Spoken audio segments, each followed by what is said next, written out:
جن لوگوں کو نماز پڑھ کے سکون نہیں ملتا ان لوگوں کو چاہیے کہ نماز ذرا سکون سے پڑھے. ہماری نماز واقعی معنوں میں سکون کب دے گی؟ جب ہم نماز سکون و اطمینان کے ساتھ پڑھیں. سبحان اللہ. ہماری نمازیں حدیث کے الفاظ میں حضرت انس بن مالک رضی اللہ تعالی عنہ کی روایت میں اللہ کے نبی نے کہا نقرۃ الغراب، کوے کے ٹھونگ مارنے جیسی نماز ہے. یہ نماز کیسے سکون دے گی؟ جس نماز میں ہم سکون سے نماز نہیں پڑھتے، ہم ذرا اطمینان سے نماز نہیں پڑھتے، وہ نماز مجھ کو اور آپ کو کیسے سکون دے پائے گی؟ سب سے پہلی چیز ہے نماز میں یکسوئی اور سکون کو بحال کرنے کی کوشش کرو. کئی لوگ کہتے ہیں میں کوشش کرتا ہوں پھر بھی دل نماز میں لگتا نہیں، کوشش کرتا ہوں پھر بھی دماغ بازار میں رہتا ہے، کوشش کرتا ہوں پھر بھی دماغ کھیل کود میں لگا رہتا ہے، کوشش کرتا ہوں پھر بھی شیطانی خیالات میرے دماغ میں آتے ہیں. کیسے ہوگا؟ دوڑتے دوڑتے ہم آتے ہیں مسجد میں، آ کے صف میں شامل ہوتے ہیں. جسم تو بازار سے نکل کے مسجد میں پہنچ گیا، دماغ اتنی تیزی سے تو منتقل نہیں ہو سکتا نا. ابتدا کی 1 یا 2 رکعت جسم تو اٹھ رہا ہے بیٹھ رہا ہے لیکن دماغ ابھی مسجد میں آیا نہیں ہے. اور سلام پھیر کر فوراً بھاگنے کی بھی فکر ہے، فوراً جانے کی بھی فکر ہے. سلام پھیرنے سے پہلے نماز کے بعد کیا کرنا ہے دماغ اس میں لگا ہے. جس نماز سے پہلے اور جس نماز کے بعد ہمارے پاس 3-4 منٹ کا وقت نہ ہو اس نماز میں کبھی یکسوئی پیدا نہیں ہو سکتی. اللہ کے بندو، جو صورتیں آپ کے معمول کی تلاوت کی، اہل علم تو الحمدللہ ساری صورتوں کا معنی سمجھ سکتے ہیں، لیکن آپ میں کی اکثریت 4، 5، 10، 12 صورتیں جو یاد کرتے ہیں ان کا معنی و مطلب بار بار پڑھتے رہو. جب ان کا معنی و مطلب پڑھو گے نا، اور پڑھنے کے بعد اب جب نماز میں کھڑے ہو رہے ہو اور کھڑے ہوتے ہوئے کہتے ہو اللہ اکبر، اس کے معنی کو اگر ہم نے محسوس کیا نا تو یقین مانیے کہ ہمارا رواں رواں کام جائے گا کہ ہم واقعی معنی میں اللہ اکبر کی گواہی دے رہے ہیں. وہاں ہمارا غرور ٹوٹ جائے گا. اللہ اکبر جب ہم پورے احساس اور شعور کے ساتھ کہیں گے نا، ہم پگھل جائیں گے وہیں کے وہیں، ہمارا اپنا وجود مٹ جائے گا. وَقُلْ جَاءَ الْحَقُّ وَزَهَقَ الْبَاطِلُ إِنَّ الْبَاطِلَ كَانَ زَهُوقًا. الحمد للہ رب العالمین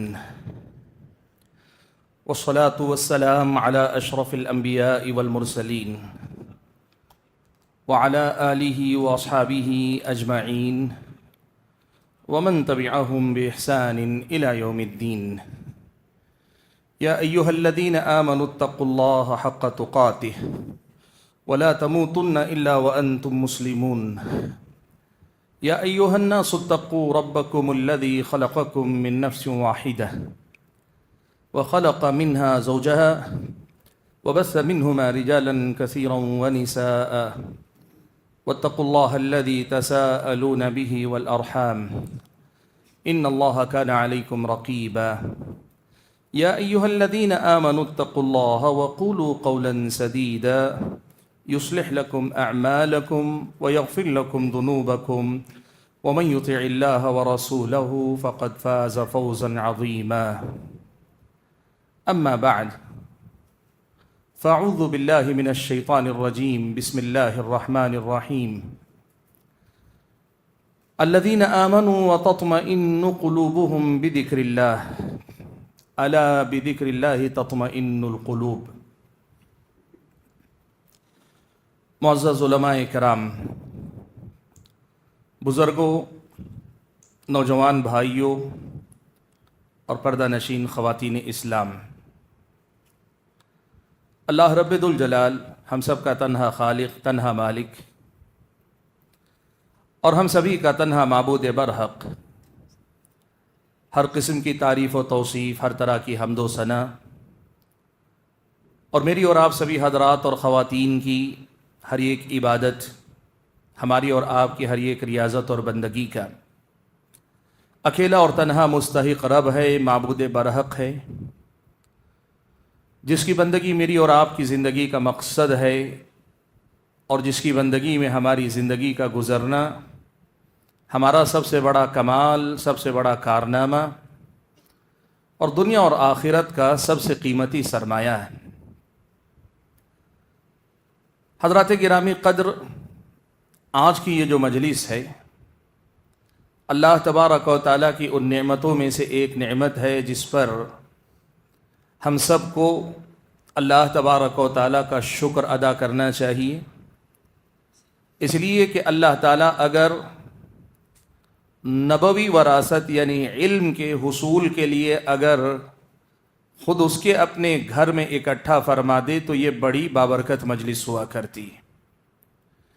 دعا کیجئے کہ اللہ تعالیٰ جو باتیں ہم یہاں کہتے اور سنتے ہیں ہماری نیتوں میں اس میں اخلاص عطا فرمائے اور اس کی برکت ہماری اور آپ کی عملی زندگی میں اللہ تعالیٰ اپنے فضل و کرم سے ظاہر فرمائے. آمین. حاضرین گرامی قدر، آج کی اس مجلس میں مجھے بہت ہی مختصر سا خطاب کرنا ہے، اور اس مختصر سے خطاب کے لیے میں نے جس عنوان کا انتخاب کیا وہ عنوان اختصار کے باوجود میری اور آپ کی دینی زندگی ہو یا دنیاوی زندگی دونوں ہی میں غیر معمولی اہمیت رکھنے والا یہ عنوان ہے. ایک انسان کو اس دنیا میں کیا چاہیے؟ انسان کیا چاہتا ہے؟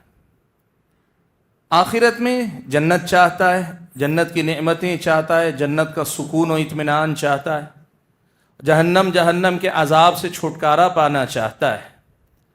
لیکن اگر اس دنیا میں اگر ہم پوچھنا چاہیں انسان کو اپنی زندگی میں سب سے بڑی چیز کیا چاہیے، تو بہت سارے لوگ ہو سکتا ہے کہیں کسی کو پیسہ چاہیے، کسی کو عہدہ چاہیے، کسی کو شہرت اور نام چاہیے، کسی کو اولاد چاہیے، کسی کو ایک بہتر جوڑا بیوی یا شوہر کی شکل میں چاہیے. انسان اپنی حاجتیں بتا سکتا ہے. لیکن اگر آپ انسانی زندگی کی حقیقتوں کو پہچانتے ہیں، اگر آپ انسان کی زندگی کی حقیقتوں سے واقف ہیں، یا آپ کی یہ حاجتیں ضرورتیں پوری ہو جاتی ہیں، اس کے بعد پھر آپ اپنے آپ سے سوال کرتے ہیں، تو اس دنیا میں انسان کی سب سے بڑی ضرورت ہے اس کے دل کا سکون، اس کے دماغ کا اطمینان. انسان کے اپنے باطن کا سکون، انسان کی زندگی میں اطمینان اس دنیا کی سب سے بڑی نعمتوں میں سے ایک نعمت ہے. بلکہ اگر دنیاوی نعمتوں کی بات کی جائے تو دنیا کی سب سے بڑی نعمت یہ ہے کہ اس دنیا میں انسان کو سکون مل جائے، اطمینان مل جائے، ہر قسم کا سکون. وہ اپنی دنیا کے سارے معاملات سے نمٹتا ہے لیکن اس کے باوجود اس کی زندگی میں سکون ہے. بیوی کی طرف سے، بچوں کی طرف سے، شوہر کی طرف سے، رشتہ داروں کی طرف سے، کاروبار کی طرف سے، ان سب چیزوں کی طرف سے انسان کو سکون اگر میسر آئے تو اس سے زیادہ بہتر انسان کی اس دنیا میں زندگی کا تصور نہیں کیا جا سکتا. یہ جو سکون کی دولت ہے نا، یہ سکون کی دولت کہاں ملے گی؟ ہم سب کو چاہیے. آپ پوچھئے کسی بھی انسان سے، اسے سکون چاہیے. یہ سکون اور اطمینان کی دولت انسان کو کہاں ملے گی، کیسے نصیب ہوگی؟ انسان اپنے اپنے طور پہ کہتا ہے کہ میری زندگی میں میرا ایک ٹارگٹ ہے، میرا ایک نشانہ ہے، میری ایک منزل ہے. میں اگر اسے پالوں گا تو میری زندگی میں سکون و اطمینان آ جائے گا. کسی کو پیسہ، کسی کو عہدہ، کسی کو نام، کسی کو شہرت، کسی کو مقام، کسی کو کچھ انسان یہی سمجھتا ہے. لیکن بھائیو ایک بہت بڑی سچائی یاد رکھو، اللہ تبارک و تعالیٰ نے انسان کو اس دنیا کے اندر جتنی بھی پریشانیاں دی ہیں نا، ان ساری پریشانیوں کا تعلق انسان کی اپنی حقیقی زندگی یعنی اس کی اپنی ایمانی زندگی سے بڑا گہرا ہے. بالفاظ دیگر میں یہ بات آپ کے سامنے کہنا چاہتا ہوں کہ اگر آپ واقعی معنوں میں اپنی زندگی میں سکون کا تجربہ کرنا چاہتے ہیں تو سب سے پہلے یہ معلوم کیجئے کہ حقیقی سکون ہے کیا. دیکھیے اللہ تعالیٰ نے انسان کو اس دنیا کے اندر پیدا کیا تو جسم کو اللہ تعالیٰ نے زمین پر بنایا، ماں کے پیٹ میں بنایا. ماں کے پیٹ میں آنے والے نطفے کو اللہ تعالیٰ نے دنیا کی غذاؤں سے بنایا. مٹی سے اللہ تعالیٰ نے انسان کے جسم کو بنایا. روح کو لیکن اللہ تبارک و تعالیٰ نے آسمانوں پہ پیدا فرمایا. ہم جب کسی کو انسان کہتے ہیں تو ہمارے سامنے جو انسان بیٹھا ہے اس انسان کا جسم بھی ہے، اس انسان کی اپنی روح بھی ہے. ہم میں سے ہر ایک آدمی اس کے اپنا جسم بھی ہے، اس کی اپنی روح بھی ہے. اس دنیا کی اکثریت، اس دنیا کی بڑی تعداد ایسے نادان لوگوں پر مشتمل ہے جو اپنے جسم کو آرام پہنچا کر سکون پانا چاہتی ہے، اپنے جسم کے آرام اور آسائش کے اسباب حاصل کر کے اپنے آپ کو سکون دینا چاہتی. کوئی لگ سمجھتا ہے کہ میرے پاس آرام دہ گھر ہوگا، سخت گرمی میں ایئر کنڈیشن گھر میرا ہو جائے، راستہ چلنے کے لیے ایک دم آرام دہ سواری مل جائے، ان سب چیزوں سے مجھے سکون مل جائے گا۔ دیکھو ایک بات یاد رکھو، ان تمام چیزوں سے آپ کے جسم کو راحت مل سکتی ہے، آپ کی تھکان دور ہو سکتی ہے، آپ کے اپنے جسم کی تکلیف دور ہو سکتی ہے، آپ کے اپنے جسم کی ضرورتیں پوری ہو سکتی ہیں، لیکن جسے سکون کہتے ہیں نا، وہ ایک الگ ہی چیز ہے۔ سکون جسے کہتے ہیں وہ ان جسمانی تکلیفوں سے یا ان جسمانی آرام سے بہت آگے کی چیز ہے، اور وہ سکون حقیقت میں یہ کہ انسان کے اپنے اندر کی روح پرسکون ہو جائے، خوش ہو جائے، مطمئن ہو جائے، انسان کے دماغ میں ٹھہراؤ آ جائے، انسان کے دل کے اندر کا اضطراب اور بے چینی ختم ہو جائے، انسان کی اپنی روح اس لذت سے آشنا ہو جائے کہ جس کے بعد آدمی کا جسم تھکن سے چور چور بھی ہو جائے، آدمی کو تھکن محسوس ہوتی ہے لیکن بے چینی محسوس نہیں ہوتی۔ تھکنا الگ ہے، اندر سے بے چین ہونا الگ ہے، جسمانی طور پہ آرام پا لینا الگ ہے، اندر کے سکون کو محسوس کرنا بہت الگ چیز ہے۔ آج کے انسان کا سب سے بڑا مسئلہ یہ ہے کہ وہ حقیقی سکون کیا ہے اس کو پہچانتا ہی نہیں، اسی لیے وہ جسم کی ضرورتوں کو پورا کر کے کبھی جائز کبھی ناجائز، کبھی نشہ کرتا ہے، کبھی ضرورت سے زیادہ آرام کرتا ہے، یا اسباب تعیش، کبھی سمندر کی گہرائیاں، کبھی جو ہے پہاڑوں کی بلندیاں، کبھی صحراؤں کی خاک چھانتا، کہاں کہاں انسان گھومتا نہیں پھرتا، لیکن جو چیز اسے نہیں مل پاتی وہ ہے اس کی اپنی روح کا سکون۔ کیوں؟ اس لیے کہ یہ انسان اپنی روح کا سکون تلاش کرتا ہے تو اپنی جسمانی ضرورتوں میں تلاش کرتا ہے۔ یاد رکھو اللہ تعالیٰ کے بندو، اللہ تعالیٰ نے تمہاری میری روح کو آسمانوں پہ پیدا کیا، اس روح کو جب تک آسمانی غذا نہیں ملے گی، اللہ تعالیٰ نے اس روح کی غذا کے طور پر جو چیزیں اتاری ہیں وہ چیز اس روح کو نہیں ملے گی، مجھے اور آپ کو حقیقی سکون نہیں مل پائے گا۔ اور وہ روح کی غذا کیا ہے؟ روح کی غذا ہے اللہ تبارک و تعالیٰ کا ذکر، اللہ تبارک و تعالیٰ سے تعلق، اللہ تبارک و تعالیٰ سے رشتے کی مضبوطی، اللہ تبارک و تعالیٰ سے ہمارا اور آپ کا جوڑ لگاؤ، ہماری اور آپ کی وابستگی، اور ہم اور آپ کس حد تک اللہ تبارک و تعالیٰ سے کی قربت کو محسوس کر پاتے ہیں، قدم بقدم ہم اللہ سے کتنے قریب ہوتے جا رہے ہیں۔ اس سفر کا اگر ہم تجربہ نہیں کر سکے تو یقین مانو زندگی کی حقیقی لذت اور حقیقی سکون کا ہمیں اندازہ نہیں ہے۔ انسان ابتدا میں خود سفر کرتا ہے، اللہ تعالیٰ سے قریب تر ہوتا ہے، اور جب بندہ قریب ہوتا جاتا ہے تو پھر ایک مقام وہ بھی آتا ہے کہ پھر اللہ تعالیٰ بندے سے قریب ہونے لگتا ہے۔ روح کا یہ سفر، انسان کی زندگی کا یہ ایمانی سفر، انسان کی زندگی کا یہ عملی سفر جس میں اللہ کی قربت اور اللہ تعالیٰ کی نزدیکی، انسان اس کو تجربہ کر کے دیکھے، اس کو، یہی اصل میں انسان کی زندگی میں سکون اور اطمینان لا سکتا ہے۔ اور حاضرین گرامی قدر، آج اسی بنیادی مسئلے کے حوالے سے ایک بڑی اہم تعلیم کی طرف میں آپ کی توجہ پھیرنا چاہتا ہوں۔ دیکھو قرآن میں اللہ تعالیٰ نے بہت آسان الفاظ میں یہ مسئلہ سمجھا دیا۔ اللہ نے کہا الذین آمنوا وتطمئن قلوبهم بذکر اللہ، ایمان والوں کے بارے میں اس آیت میں اللہ نے بتلا دیا کہ ایمان والوں کا جو سکون ہے نا، ان کے ذکر، ان کے دل تو اللہ تعالیٰ کے ذکر سے سکون پاتے ہیں۔ الا بذکر اللہ تطمئن القلوب، لوگوں سنو، اللہ کے ذکر ہی سے دلوں کا اطمینان نصیب ہوتا ہے۔ دلوں کا سکون، روح کا اطمینان جو نصیب ہوتا ہے وہ اللہ تبارک و تعالیٰ کے ذکر ہی سے ہو سکتا ہے۔ اب اللہ تعالیٰ کے ذکر کی کئی شکلیں، ذکر کی الگ الگ قسمیں ہیں، آج مجھے اس پہ بات نہیں کرنی، لیکن اس ذکر میں سے یہ خاص ذکر ہے جسے اللہ تبارک و تعالیٰ نے، یا یوں کہیے یہ خاص عمل ہے جو اللہ تعالیٰ کے ذکر کے لیے کیا جاتا ہے، وہ ہے نماز، میری اور آپ کی نماز۔ الا بذکر اللہ تطمئن القلوب، جس رب نے کہا اسی رب نے کہا وَأَقِمِ الصَّلَاةَ لِذِكْرِي، تم نماز قائم کرو میرا ذکر کرنے کے لیے، میری یاد کے لیے تم نماز قائم کرو۔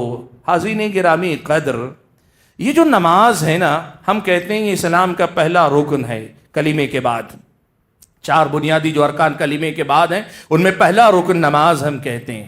ہم کہتے ہیں کہ نماز مسلمان اور کافر کے درمیان فرق کرنے والی چیز، ہم کہتے ہیں نماز کی کئی حیثیتوں سے ہم متعارف ہیں، لیکن میرے بھائیوں ایک بہت بڑی حقیقت جس کو پہچاننے کی ضرورت ہے وہ یہ ہے کہ یہ جو نماز اللہ تعالیٰ نے دی ہے نا، اس دنیا کی سب سے بڑی نعمتوں میں سے ایک نعمت ہے جو اللہ نے مجھ کو اور آپ کو عطا کی۔ ہم نماز کو ایک فرض کی حیثیت سے جانتے ہیں، ہم نماز کو ایک ذمہ داری کی حیثیت سے جانتے ہیں، ہم نماز کو ہماری اور آپ کے اوپر عائد ہونے والے ایک فریضے کے طور پہ جانتے ہیں، ہم اپنی نماز کو اللہ تبارک و تعالیٰ کے حق کے طور پر جانتے ہیں، اور ادا کرتے ہوئے بھی ہو سکتا ہے کہ ہم میں کی اکثریت یہی محسوس کرتی ہو کہ میں جو نماز پڑھ رہا ہوں اس سے اللہ تبارک و تعالیٰ کا حق ادا کر رہا ہوں، تو کہیں نہ کہیں احساس یہ ہوگا یہ نماز اپنے لیے نہیں، میں اللہ تبارک و تعالیٰ کا حق ادا کرنے کے لیے پڑھ رہا ہوں، یعنی اللہ کے لیے نماز پڑھ رہا ہوں۔ دیکھیے اللہ کے لیے یعنی اللہ کی توحید کے لیے، اس کی بندگی کے لیے ٹھیک، لیکن نماز میری ضرورت ہے یا اللہ تعالیٰ نے نماز دی ہے تو یہ میرے لیے بہت بڑا تحفہ ہے، یہ ہم اور آپ کو سمجھنا چاہیے۔ بات میں آگے بڑھا لے جاؤں تو یہ بات آپ کے سامنے کہوں کہ یاد رکھیے کہ میری اور آپ کی زندگی میں سکون کے جو ذرائع اللہ نے رکھے ہیں ان میں سب سے سر فہرست کوئی ذریعہ ہے، وہ اللہ تبارک و تعالیٰ کے لیے قائم کی جانے والی یہ نماز۔ سوال یہ ہے کہ ہم سب نماز پڑھتے ہیں، الحمدللہ الحمدللہ، تب سبھی نماز پڑھتے ہیں، ہو سکتا ہے کسی کے اندر تھوڑی کمی ہو، تھوڑی بہت کوتاہی ہو، لیکن نماز سب پڑھتے ہیں۔ سوال یہ پیدا ہوتا ہے کہ کیا ہماری نمازیں واقعی معنوں میں میری اور آپ کی زندگی میں سکون و اطمینان کی دولت لانے میں کامیاب ہیں؟ کیا میری اور آپ کی نماز مجھے اور آپ کو سکون کے اس سفر سے گزارتی ہے جو کہ میری اور آپ کی روح کی گہرائیوں میں اتر جائے؟ میری اور آپ کی نماز کیا واقعی معنوں میں مجھے اور آپ کو اللہ تبارک و تعالیٰ سے تعلق کی اس لذت کا احساس دلاتی ہے؟ یہ ایک ایسا سوال ہے جو ہمیں اپنے آپ سے کرنا چاہیے۔ ظاہر بات ہے آپ میں کی اکثریت یہ کہے گی، اور ہو سکتا ہے کہ کچھ اللہ کے نیک بندے ہو واقعی محسوس کرتے ہو، ورنہ ایک بڑی تعداد تو یہی مانتی ہے کہ نماز تو پڑھتے ہیں لیکن نماز سے پہلے اور نماز کی کیفیت میں زیادہ فرق نہیں محسوس ہوتا۔ نمازوں کی پابندی ہو بھی جاتی ہے تو کئی مرتبہ نماز پڑھنے کے بعد جو سکون کی دولت آنی چاہیے وہ ہماری اور آپ کی زندگی میں نہیں مل پاتی۔ کیوں نہیں مل پاتی؟ اس کی وجہ یہ ہے کہ ہم اور آپ نماز پڑھتے ہیں لیکن اس نماز کو سکون کے حصول کا ذریعہ جس انداز سے بنانا چاہیے ویسے اسے سکون کے حصول کا ذریعہ بنانے میں ہم اور آپ ناکام ہیں، بڑی کوتاہی کا شکار۔ میں بڑی تیزی سے 3-4 بڑی اہم باتیں آپ کے سامنے رکھ دیتا ہوں کہ ان پہ محنت کر کے ہم اپنی نمازوں کو ہماری اور آپ کی زندگی کے سکون کا باعث بنا سکتے ہیں۔ ساری پریشانیوں کا حل اس نماز میں مل جائے گا اگر اس نماز کی لذت اور اس نماز کے سکون کا ہم اور آپ تجربہ کرنے لگ جائیں۔ کیا کرنا ہوگا ہمیں؟ کیا تبدیلی ہمیں اپنی نمازوں میں لانی ہوگی؟ میں کچھ باتیں آپ کے سامنے بڑی تیزی سے ذکر کر دوں۔ سب سے پہلی اور بنیادی بات، اور یہ بات میں ہمارے اپنے ایک ساتھی عالم دین کے الفاظ میں نقل کرتا ہوں، بڑی پیاری بات انہوں نے کہی، ہو سکتا ہے انہوں نے کہیں پڑھی ہو لیکن میں نے ان کی زبانی سنی تو انہیں کا حوالہ دیتا ہوں۔ انہوں نے ایک مرتبہ بڑی پیاری بات کہی، کہا جن لوگوں کو نماز پڑھ کے سکون نہیں ملتا ان لوگوں کو چاہیے کہ نماز ذرا سکون سے پڑھے۔ ہماری نماز واقعی معنوں میں سکون کب دے گی؟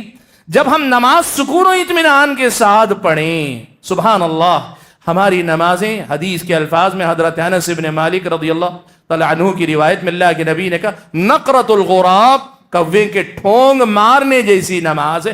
یہ نماز کیسے سکون دے گی؟ جس نماز میں ہم سکون سے نماز نہیں پڑھتے، ہم ذرا اطمینان سے نماز نہیں پڑھتے، وہ نماز مجھ کو اور آپ کو کیسے سکون دے پائے گی؟ سب سے پہلی چیز ہے نماز میں یکسوئی اور سکون کو بحال کرنے کی کوشش کرو۔ دیکھو پیارے نبی صلی اللہ علیہ وسلم سے اس معاملے میں کتنی احادیث مجھ کو اور آپ کو ملتی ہیں۔ ایک صحابی اللہ کے نبی بیٹھے ہوئے تھے، اللہ کے نبی نے دیکھا ایک صحابی داخل ہوئے، نماز پڑھی، اللہ کے نبی کو آ کر سلام کیا۔ اللہ کے نبی نے کیا کہا؟ ارجع فصلی فانک لم تصلی، جاؤ جا کے نماز پڑھو، تم نے نماز پڑھی ہی نہیں۔ گئے نماز پڑھ کر آئے۔ دوسری بار بھی اللہ کے نبی نے کہا ارجع فصلی فانک لم تصلی، جاؤ نماز پڑھو، تم نے نماز پڑھی ہی نہیں۔ وہ تیسری مرتبہ بھی آئے، اللہ کے نبی نے پھر کہا تو صحابی کہنے لگے اللہ کے نبی قسم ہے اس ذات کی جس نے آپ کو نبی بنایا ہے، اس سے زیادہ اچھی نماز پڑھنا مجھے نہیں آتا ہے. سب سے بہتر جو نماز ہو سکتی یہی ہو سکتی ہے. اہل علم نے لکھا ہے کہ اصل مسئلہ یہ تھا، ارکان تو ادا کر رہے تھے لیکن ارکان میں اعتدال یعنی سکون اور اطمینان اور ٹھہراؤ جسے کہتے ہیں، اس سے وہ نماز عاری تھی، خالی تھی. اللہ کے نبی نے نماز کا مکمل طریقہ بتایا. ہر رکن کے ساتھ اللہ کے نبی نے کہا حتی تعتدل قائمہ حتی تعتدل ساجدہ، یعنی یہ کہ تم حتی تطمئن ساجدہ حتی تطمئن راکعہ، یعنی رکوع اطمینان سے کرو، سجدہ اطمینان سے کرو. اللہ کے نبی نے یہ بات کہی. حاضرین گرامی قدر، نماز کو سکون کے ساتھ پڑھو تب جا کے یہ نماز واقعی معنوں میں آپ کو اور مجھ کو وہ سکون دے گی جو سکون اس نماز سے اللہ نے جوڑ کے رکھا. دوسری بات، اس نماز میں سکون لا، اس نماز کی حفاظت کے لیے جو مجھ کو اور آپ کو سکون دے سکے، ایک کام یہ کرنا ہوگا کہ نماز سے پہلے اور بعد کی سنتوں کی حفاظت کرو.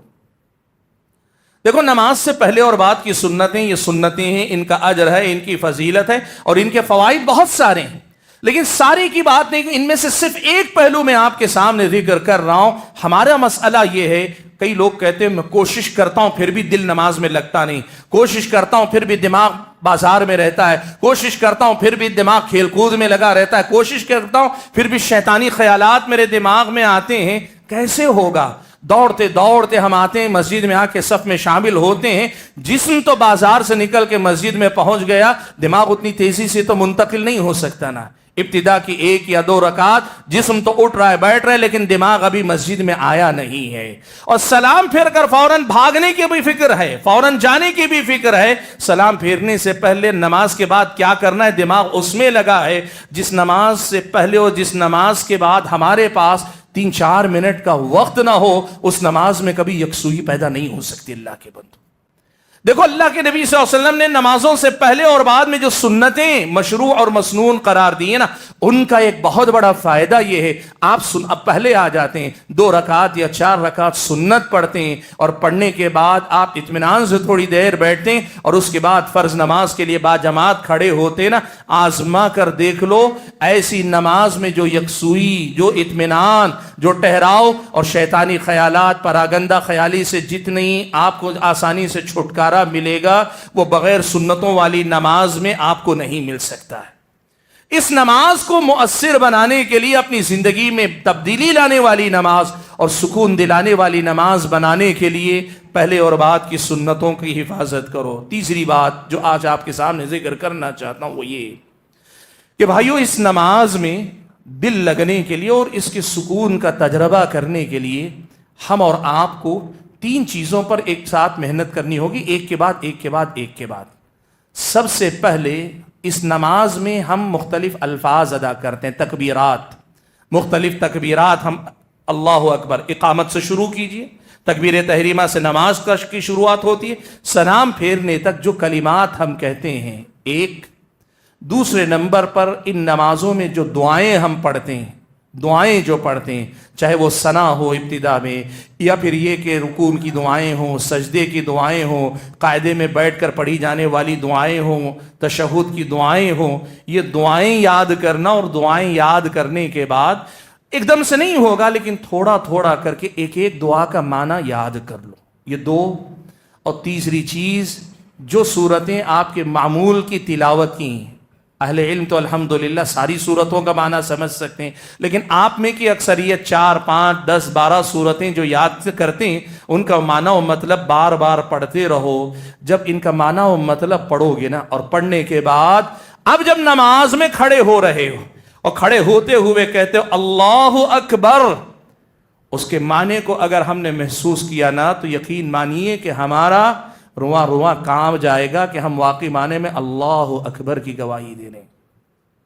وہاں ہمارا غرور ٹوٹ جائے گا. اللہ اکبر جب ہم پورے احساس اور شعور کے ساتھ کہیں گے نا، ہم پگھل جائیں گے وہیں کے وہیں، ہمارا اپنا وجود مٹ جائے گا. سارا غرور، سارا تکبر، ساری اکڑ سب مٹ جائے گی. اللہ کی کبریائی کا اعلان کچھ اس انداز میں آپ کریں گے، آپ کو اپنے نفس کی نفی کرتے ہوئے اپنے آپ کو محسوس کریں گے، اور جب اللہ کے سامنے اپنے آپ کو ذلیل کریں گے، کہیں گے سجدے میں جا کے، مثال کے طور پر دعاؤں میں سبحان ربی الاعلی جب آپ کہیں گے اپنے رب کی پاکی بیان کرتا ہوں، وہ سب سے اونچا ہے، سب سے اعلیٰ ہے، تو یہ بھی گویا آپ محسوس کرتے ہیں کہ تیرے سامنے سر جھکا کے میں تیرے سامنے اپنی ذلت کا، اپنی حیثیت کے نہ ہونے کا، اپنے کچھ نہ ہونے کا اعتراف کر رہا ہوں۔ بھائیو ایک چیز آپ کو پتا ہے، دنیا میں آپ گردن تان کر اکڑ کر وہ مزہ نہیں لے سکتے جتنا اللہ کے سامنے ذلیل ہو کر آپ مزہ لے سکتے ہیں۔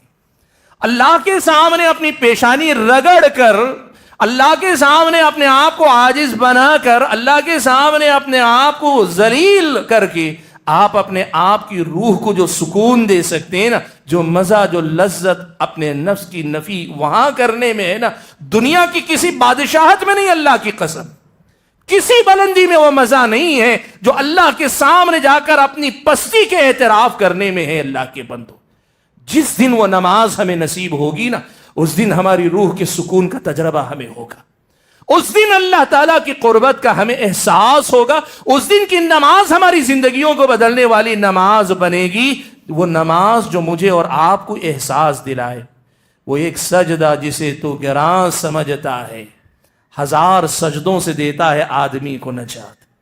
ایک مرتبہ اس لذت کا احساس کر لو، آپ کو اور مجھ کو اندازہ ہو جائے گا کہ ہم کیسی دنیا میں جی رہے ہیں، اور پھر آپ کو سمجھ میں آئے گا نبی علیہ الصلوۃ والسلام کے بارے میں حدیث میں جو بات آئی کہ اذا حزبہ امر صلی، اللہ کے نبی کو جب کبھی کسی مسئلے کی پریشانی ہوتی فوراً نماز میں کھڑے ہو جاتے۔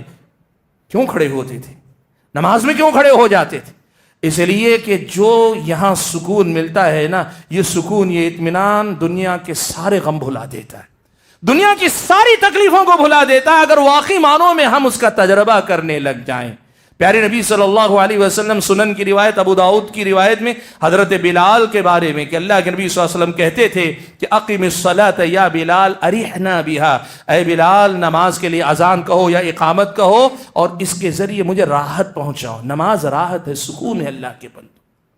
ساری زندگی ہم نماز پڑھتے ہیں لیکن اسی احساس کے ساتھ کہ ایک بوجھ ہے جسے ہم اتار رہے ہیں۔ ساری زندگی کی نمازیں ہم بوجھل ہو کر پڑھتے ہیں، اسی لیے نماز ہو کر بھی میری اور آپ کی زندگی میں نہ تبدیلی لا پاتی ہے، نہ اس سکون کا تجربہ ہم اور آپ کر پاتے ہیں۔ جس دن وہ نماز ہم پڑھیں گے نا، جس نماز میں ہمارا دل و دماغ ہی نہیں بلکہ یہ سارے معانی و مطالب ہمارے سامنے حاضر رہیں گے نا، خود بخود ہمارے سجدے طویل ہو جائیں گے، خود بخود ہماری اور آپ کی نمازیں لمبی ہو جائیں گی، خود بخود رکوع لمبے ہو جائیں گے۔ حضرت عائشہ صدیقہ رضی اللہ تعالیٰ عنہ اللہ کے نبی کے قیام کی، رات میں جو نماز اللہ کے نبی پڑھتے تھے نا، قیام کی کیفیت بیان کرتے ہوئے کہتی ہیں فلا تسأل عن حسنہن وطولہن، تم مت پوچھو کہ کیسی لمبی نماز اللہ کے نبی پڑھا کرتے تھے۔ اور ایک دوسری حدیث میں یہ الفاظ آئے کہ اللہ کے نبی کے سجدے کی کیفیت جو ہوتی تھی، وہ جو سجدہ اللہ کے نبی کرتے قیام کے برابر، جتنی دیر کا قیام ہوتا قریب قریب اتنا ہی سجدے میں اللہ کے نبی صلی اللہ علیہ وسلم لمبا سجدہ کیا کرتے تھے۔ ہمارے پاس لمبا سجدہ کرنے کا مطلب یہ ہے زیادہ دیر تک سجدے میں رہو، نہیں اللہ کے بندو، صرف لمبا زیادہ دیر تک رہنا ہی نہیں، یقیناً دیر تک رہیں گے لمبا سجدہ، لیکن حقیقی سجدہ یہ ہے کہ سر جھکانے کے بعد سر اٹھانے کو دل نہ کرے ہمارا۔ وہ کیفیت جب ہماری اور آپ کی نماز میں آئے گی نا، سجدے لمبے ہوں گے، ہم نہیں کریں گے، ہم سجدہ لمبا کریں گے نہیں، ہمارا سجدہ خود بخود لمبا ہوتا جائے گا۔ اس کیفیت کے ساتھ نماز پڑھنے کے لیے ان چیزوں پہ محنت کرنی پڑے گی۔ نماز کے الفاظ کو یاد کرنے کے ساتھ معنی سمجھو، مطلب سمجھو، جو دعائیں پڑھتے ہیں ان کا معنی و مطلب سمجھو، اور اس کے ساتھ ساتھ جن آیتوں کی تلاوت ہم اور آپ کثرت سے کرتے ہیں نمازوں میں، ان کا معنی و مطلب سمجھ کر ان کی عبادت، اپنی عبادت میں ان کو سہارا بناؤ۔ حاضرین گرامی قدر، ایک تیسری بات اور آپ کے سامنے ذکر کرنا چاہتا ہوں، بالخصوص سورہ فاتحہ کے بارے میں اور نماز کے بارے میں 2 بڑی اہم حدیثیں ہیں جن کو ہمیں ہمیشہ یاد رکھنا چاہیے۔ پیارے نبی صلی اللہ علیہ وسلم سے حضرت انس رضی اللہ تعالیٰ عنہ روایت فرماتے ہیں، اللہ کے نبی نے ارشاد فرمایا کہ بندہ جب نماز پڑھتا ہے انما یناجی ربہ، تو وہ اپنے رب کے ساتھ سرگوشی کر رہا ہوتا ہے، انفرادی گفتگو گویا کر رہا ہوتا ہے۔ اور اس کی تفسیر اللہ کے نبی کی ایک دوسری حدیث سے ہوتی ہے۔ اللہ کے نبی نے فرمایا بندہ جب سورہ فاتحہ پڑھتا ہے اور بندہ یہ کہتا ہے الحمدللہ رب العالمین، تمام تعریفیں اس اللہ کے لیے جو تمام جہانوں کا پالنہار ہے، رب ہے، رب العالمین ہے، اللہ تعالیٰ کہتا ہے حمیدنی عبدی، میرے بندے نے میری تعریف کی۔ بندہ کہتا ہے الرحمن الرحیم تو اللہ تعالیٰ کہتا ہے اثنا علی عبدی، میرے بندے نے میری ثنا بیان کی۔ بندہ کہتا ہے مالک یوم الدین تو اللہ کہتا ہے مجدنی عبدی، میرے بندے نے میری بزرگی بیان کی۔ یا دوسری روایت میں الفاظ آئے کہ اللہ تعالیٰ کہے گا فوض الی عبدی، یہ اقرار کر کے کہ فیصلے کے دن کا مالک تو ہی ہے، بندے نے اپنے سارے معاملات میرے حوالے کر دیے ہیں۔ پھر بندہ کہتا ہے ایاک نعبد و ایاک نستعین، ہم تیری ہی عبادت کرتے ہیں اور تجھی سے مدد طلب کرتے ہیں۔ تو اللہ تبارک و تعالیٰ کہتا ہے ھذا بینی و بین عبدی، یہ اگریمنٹ ہے میرے بندے کے درمیان۔ ولعبدی ما سأل، اب میرا بندہ جو مانگے گا میں وہ اسے دوں گا۔ تو پھر بندہ یہ آیت پڑھتا ہے اہدنا الصراط المستقیم الصراط الذین انعمت علیہم غیر المغضوب علیہم ولا الضالین۔ بندہ یہ پڑھتا ہے کہ اے اللہ صراط مستقیم دکھا بھی، اس پہ چلا بھی، وہ صراط مستقیم جو تو نے ان کو عطا کی جن پر تو نے انعام کیا، وہ نہیں جن پہ تو غصہ ہوا یا جو گمراہ ہوئے ان کے راستے سے بچا کر۔ تو اللہ تعالیٰ کہتا یہ میرے بندے کو میں دے رہا ہوں۔ سبحان اللہ۔ میرے بھائیوں، یہ جو حدیثیں ہیں نا، دیکھو ایک بات سوچو، ہم کون، ہماری حیثیت کیا، رب العالمین کون ہے، رب العالمین کا مقام کیا ہے۔ ہماری بات کوئی بڑا آدمی ذرا توجہ سے سن لے، زندگی بھر ہم بولتے پھرتے ہیں کہ فلاں موقع پہ میں نے کہا تھا تو فلاں صاحب نے بڑی توجہ سے سنی تھی۔ کسی M L A M P تو چھوڑیے، علاقے کا کوئی معمولی سیاسی لیڈر یا کمیونٹی لیڈر یا کوئی فلاں مل جائے اور ہماری بات ذرا توجہ سے سن لے تو ہم پھولے نہیں سماتے اور زندگی بھر یاد رکھتے ہیں کہ بھائی میں نے کہا تھا تو انہیں بڑی توجہ سے سنا۔ رب العالمین میری اور آپ کی ہر رکعت میں ہماری ہر بات کو، ہر آیت کو سن رہا ہے، اور نہ صرف سن رہا ہے بلکہ ہماری ایک ایک آیت پہ رب العالمین جواب دے رہا ہے۔ اللہ کے بندو، آپ کو اندازہ نہیں ہے اس زمین کے حقیر سے انسان کو، ایک حقیر سے نطفے سے پیدا ہونے والے انسان کو اللہ نے کیسا اعزاز بخش دیا ہے سورہ فاتحہ کی اس مقام، اس فضیلت کو بتا کر۔ اور اگر ہم نے اس کو محسوس کر لیا نا کہ میرے الحمدللہ رب العالمین کہنے پہ اللہ تبارک و تعالیٰ مجھ سے کہہ رہا ہے حمیدنی عبدی، یقین مانو میں نے جو بات کہی نا کہ پگھل جائیں گے ہم، وہ نماز ہمیں ملے گی۔ اللہ کے بندو، وہ نماز ہمیں ملے گی۔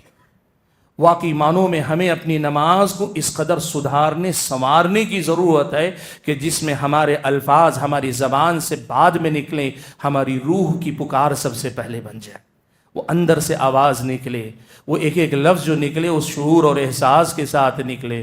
دیکھو زندگی میں ہنگامے بہت ہیں، مصروفیات بہت ہیں، ہو سکتا ہے ہر نماز ایسی نہ پڑھ پائیں، لیکن کم سے کم اتنی تو کوشش ہونی چاہیے ہماری اکثر نمازیں اس کیفیت سے مالا مال ہونی چاہیے۔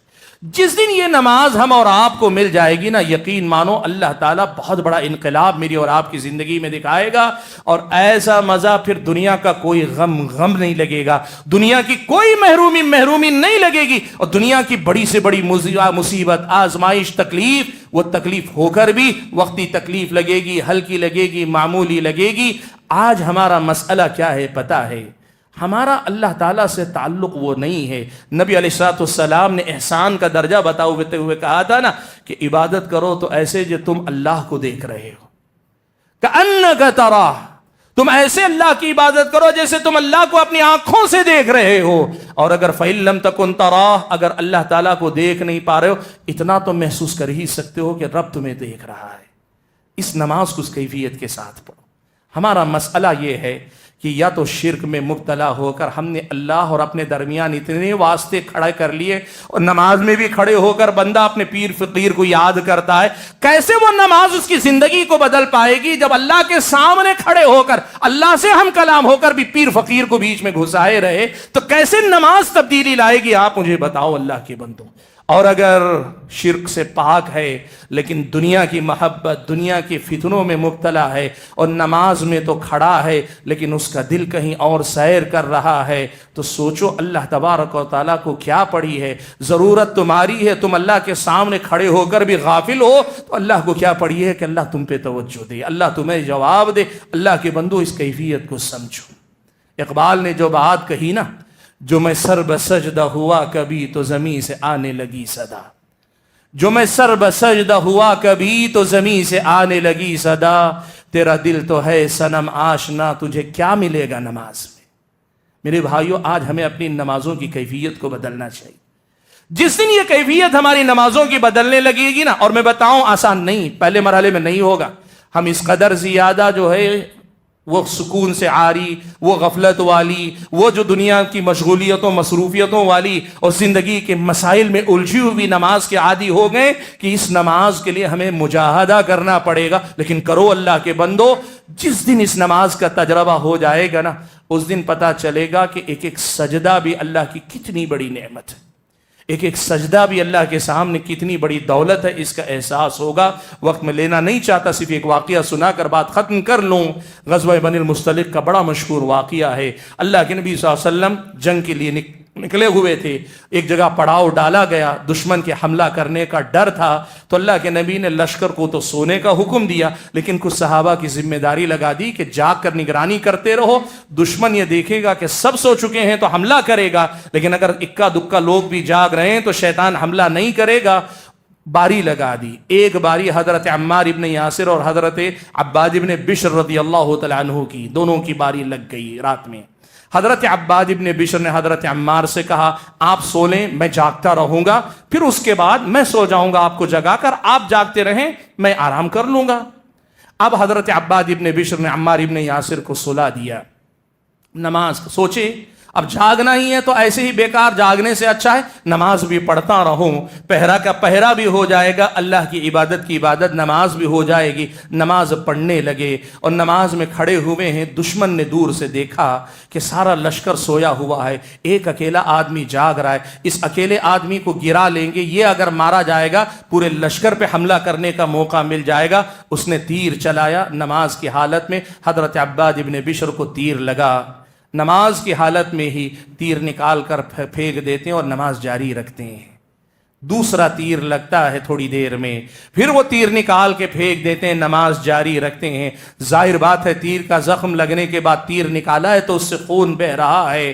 حضرت عباد ابن بشر زیادہ دیر تک برداشت نہیں کر پاتے، کمزوری اور نقاہت کی وجہ سے لمبا قیام نہیں کر پاتے، تو پھر رکوع کر لیتے ہیں، سجدہ کر لیتے ہیں۔ نماز کے دوران ہی لگتا ہے، بعض حدیثوں سے لگتا ہے کہ نماز کے دوران ہی اشارہ کیا یا نماز ختم کر کے اپنے ساتھی عمار کو جگایا۔ حضرت عمار ابن یاسر نے کہا سارا ماجرا سننے کے بعد، جب پہلا تیر لگا تھا تبھی کیوں نہیں جگا لیا؟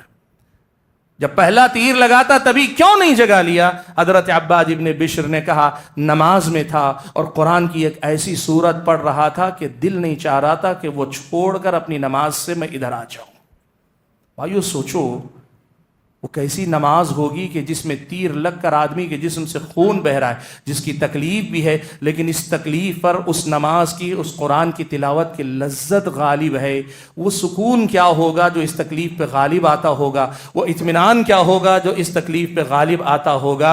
ہمیں سوچنا یہ چاہیے کیا ہماری زندگی میں کبھی ہمیں ایسی کوئی ایک نماز نصیب ہوئی، کبھی ایسا کوئی ایک رکوع ہمیں نصیب ہوا، کبھی کوئی ہمیں ایسا ایک سجدہ نصیب ہو سکا؟ یہ ہمیں سوچنا چاہیے۔ اور اگر نہیں ہو سکا، زندگی ہے، موقع ہے، سیکھنے سکھانے والے موجود ہیں، اور آپ اگر سیکھنا چاہیں تو الحمدللہ میں نے جتنی باتیں بتائیں زیادہ وقت نہیں لگے گا، ہفتہ 10 دن کی محنت میں یہ ساری باتیں آپ سیکھ جائیں گے، ساری باتیں آپ سیکھ جائیں گے۔ اور اس کے بعد جب نمازیں پڑھیں گے نا تو پھر دیکھو یہ نماز وہ سارے فائدے دے گی جو فائدے اللہ نے ذکر کیے۔ نماز بے حیائی سے روکتی ہے، نماز گناہوں سے روکتی ہے، نماز اللہ تعالیٰ سے قربت ہے، مناجات ہے، سکون ہے، اطمینان ہے۔ نماز کے بارے میں جو کچھ آپ نے سنا ہے وہ سب آپ اپنی زندگی میں تجربے کی شکل میں دیکھیں۔ کل تک جو آپ نے سنا تھا آج آپ اسے اپنی عملی زندگی میں دیکھ پائیں گے۔ میں اپنی گفتگو کو ختم کرتے ہوئے اللہ تبارک و تعالیٰ سے دعا کرتا ہوں کہ اللہ تعالیٰ مجھے اور آپ سبھی حضرات اور خواتین کو صحیح معنوں میں زندگی کے حقیقی سکون کو پہچاننے کی توفیق عطا فرمائے، اور سکون کے حصول کے یہ انتہائی غیر معمولی ذرائع جو اللہ نے دیے ہیں ان کا بھرپور استعمال کرنے کی توفیق عطا فرمائے۔ اللہ ہمیں اپنے نمازوں کی اصلاح کرنے کی توفیق عطا فرمائے۔ آمین۔ وآخر دعوانا ان الحمد للہ رب العالمین۔